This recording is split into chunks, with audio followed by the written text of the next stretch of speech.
Okay, to no one's surprise, my wife's phone is full of photos of our kids and probably just as many photos of our pets. I think so too. Yeah. And screenshots of the donkeys she wants Yes, to buy. exactly. That's probably it. Okay, my photo roll here, it's jam-packed. Kids, food, and then tons of screenshots of garden ideas. Like I'm really in a greenhouse lane right now. A picture can take you back to an important moment in your life, and a picture is why today's Good Company began. That's right. So reporter Kelli Hansen brought us this Good Company back in 2022, but reintroduces us to the Locket Sisters and their new spin on a timeless piece of jewelry. It's today's Good Company update.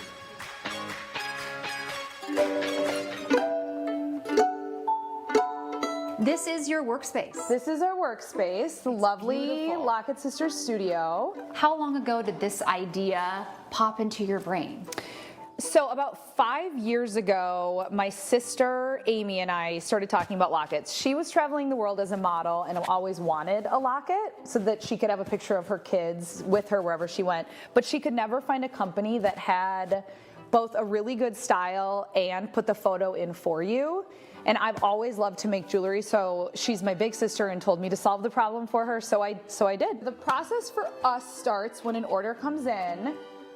We pull it up on the computer and then start downloading photos. These are so tiny. They're so tiny. Here's a bracelet.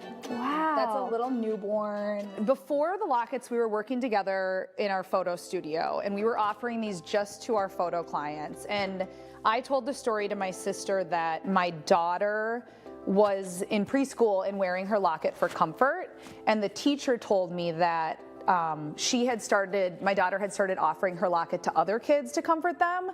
And when I told that story to one of our clients, my sister, when they left, pulled me aside and was like, we need to offer this to more people. So your daughter was wearing one with your picture inside? Yes. For comfort. For comfort. And she began to give the locket to other classmates? Yeah. Yeah, because she knew it comforted her, and so she wanted to give that to them too. So we do end up making lockets for kids for those types of reasons. I think they're comforting for all types of different people. Like if you've lost a loved one and you want to keep them close. There's a lot of women who are going to work and want to have their kids close. I would imagine this was a lot of trial and error because you didn't know what you were doing when you began. No, we totally made this whole process up. It's so funny to think about. And now it's just your process. And now it's just the way we do things. And it's so much trial and error. We used to make so many more mistakes. I think in the beginning, I think it took us like a year before we even read the instructions on the resin we were using because we just would get started. We'd be like, do we like it? Okay, we like it. Let's do this. No, we don't like this. This doesn't look good. Let's change this here.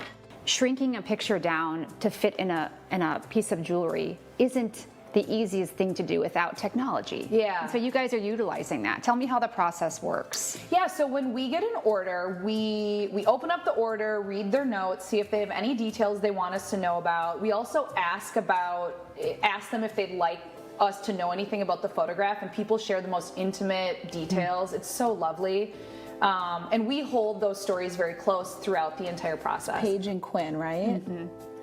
And they're 10 and 12. Mm-hmm. So in the beginning, we were hand cutting everything. This is another example of With scissors? Yeah, it's so embarrassing. And I remember my oldest brother came in and was like, are you still, this was like 3 years ago. He's like, are you still hand cutting everything?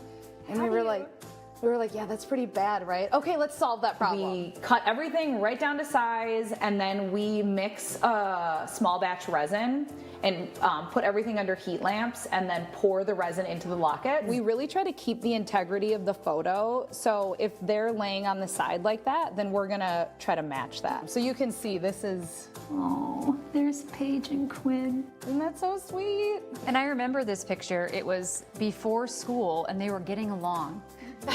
And they don't really snuggle together anymore. So, and I love this picture because people always say, oh, they look like sisters. You've taken your love of pictures and the story that they tell, and you're still giving to people. My background is in the nonprofit world, which is sort of an interesting transition to go from social work nonprofit into jewelry small business ownership.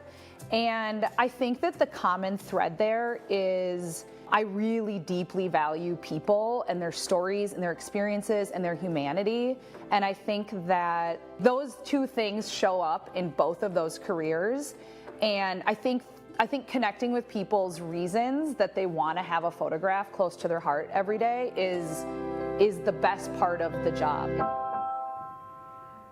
Well, and the second best part is Kelly's here with the new jewelry. I wasn't expecting you to say that, so thank you very much. Yes. Okay, I remember doing this story back in 2022, and of course, businesses grow and evolve, and that's what's happened. They have way more jewelry than they had when I first met them, and they're doing some really cool new things. So of course they have the lockets, which I still wear mine with Paige and Quinn. That story, listening to me say they're 10 and 12. Now I have one that's driving, which just time flies. But that's a really nice memory to have when they're little around your neck for whatever reason you want to have a picture in a locket. So special. But there are just beautiful different versions of all different sizes. I love this one here. It's there's one here on the corner that has multiple pictures, but what's new is she's now offering permanent jewelry. So permanent bracelets, as you can see here, you can go there and just get one permanently put on your wrist. Each chain has a different meaning behind it for the permanent jewelry. Sweet. She's also selling earrings, which are really neat at